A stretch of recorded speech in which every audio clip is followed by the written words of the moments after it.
Fan favorite Cleveland quarterback Deshaun Watson has recently been under fire for, well, something that makes him significantly less likable. Last Monday, Watson was suspended without pay for 6 games because allegedly he'd violated the NFL's personal conduct policy. In this video, we'll talk about the ruling to ban Deshaun and what the NFL had to say about it. First up, the allegations against the quarterback. Watson was suspended without pay for 6 games in a ruling last Monday by the NFL Players Association and a disciplinary officer appointed by the league. You're probably wondering why the suspension even took place. Well, over 24 women filed lawsuits against the quarterback, accusing him of sexual misconduct during massage therapy sessions. Not a light accusation, to say the least. Sue L. Robinson, a former U.S. district judge, explained in the 16-page ruling released on Monday that Watson's pattern of misconduct is more horrifying than any such case that's been reviewed by the NFL before, hence the magnitude of the punishment imposed on him. This ruling was released based on a 3-day-long hearing in late June, and according to Robinson, the NFL wanted indefinite suspension for at least 1 season for the quarterback, while the NFLPA wanted no suspension at all. And Robinson criticized their arguments, saying the NFL isn't as forward of an organization as one might think. According to a league official speaking to the Associated Press before the 3-day hearing, the NFL wanted to avoid an appeal, arguing for a fine of at least $5 million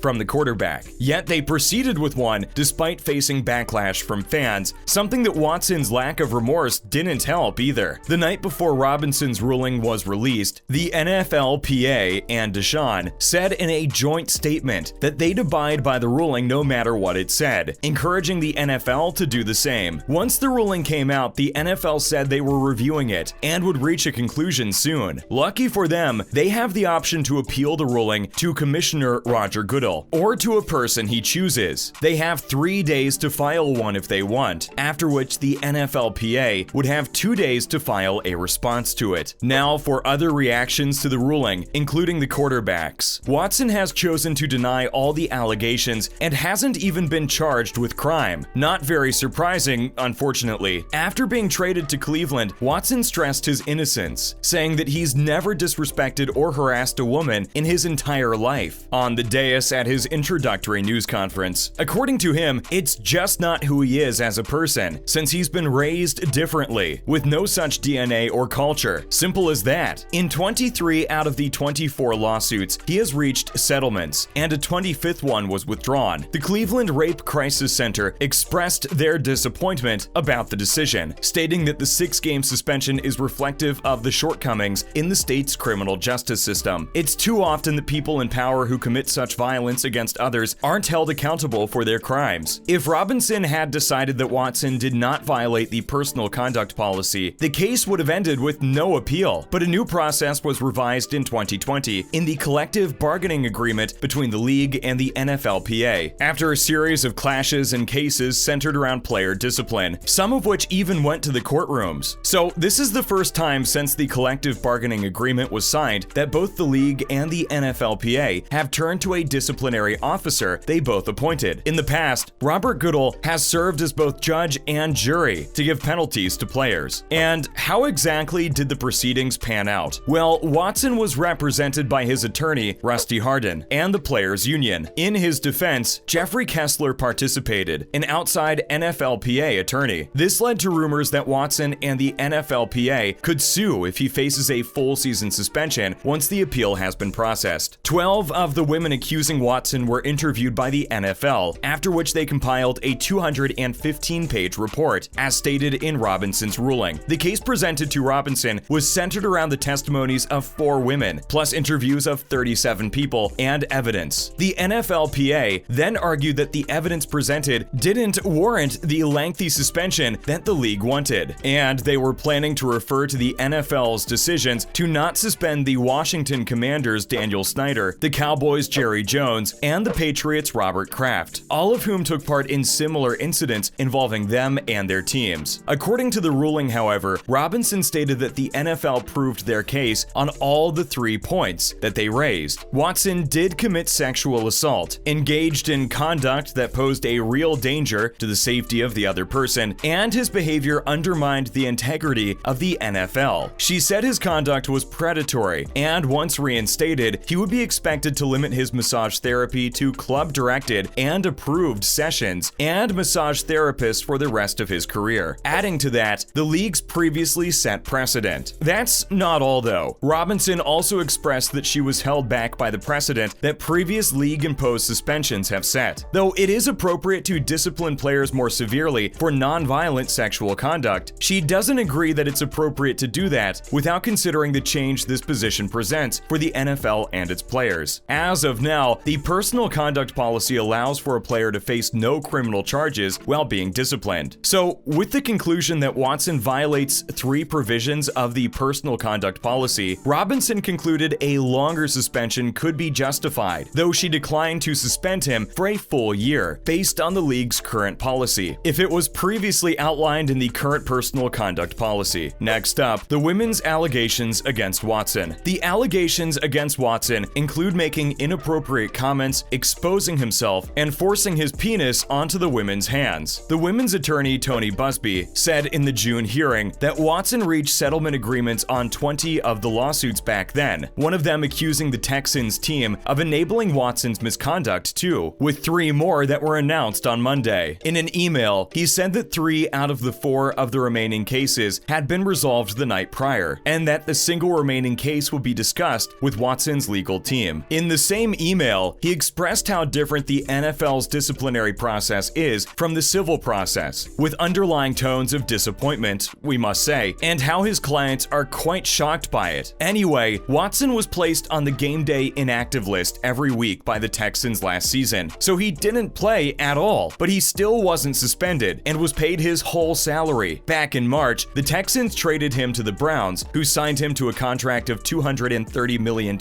over 5 seasons. Cleveland traded 3 first-round picks to Houston for the 3-time Pro Bowl champion quarterback. Now he is in training camp with Cleveland, practicing in full swing. Now for the league's disciplinary policy and what's next for Watson. Watson's extended case has increased criticism and scrutiny of the way that the league handles player misbehavior. Not only that, but it also puts the spotlight on their support for women. After all, actions speak louder than words. And in this case, they're telling us all we need to know. Ever since he was traded to the Browns, fans have questioned whether the league has the authority to ban him despite him having no criminal charges. At the same time, the Browns were criticized severely for signing Watson in the first place. Though it's common knowledge how desperate they've been to find a long-term quarterback, several eyebrows were raised when they decided to take on a player with this much shady history, despite everything. In 2017, Watson was drafted by the Texans with the number 12 pick. An All-American at Clemson, he's managed to become one of the league's best quarterbacks, throwing for 4,800 plus yards and 33 touchdowns 2 years ago, even though he played on a Texans team that went 4-12. So you can perhaps empathize with the desperate Cleveland Browns and their need for him on their team. Jimmy and Dee Haslam, owners of the Cleveland Browns, said in a statement that they respect Robinson's decision while empathizing with the people that have been triggered throughout this process. However, they are of course giving Watson their full support, stating that he is remorseful about his heartache-inducing situation and will be working hard on and off the field to prove himself. The league, on the other hand, is pretty sensitive about its image at this point, considering how hard they've been criticized for the way they've handled prior cases of sexual misconduct or abuse against women. These include Ray Rice, the Baltimore running back, Kareem Hunt, the Cleveland running back, and several more. So they're being extra careful about their reputation when mulling over what the appropriate disciplinary action for Watson would be. That being said, the players' union has until the end of Friday to respond to the ruling, and the Browns have been on the edge of their seats as well, with all this uncertainty over whether Watson will even be able to play this season. Watson, however, will only lose $345,000 if the suspension is unchanged. His base salary this season is $1.035 million.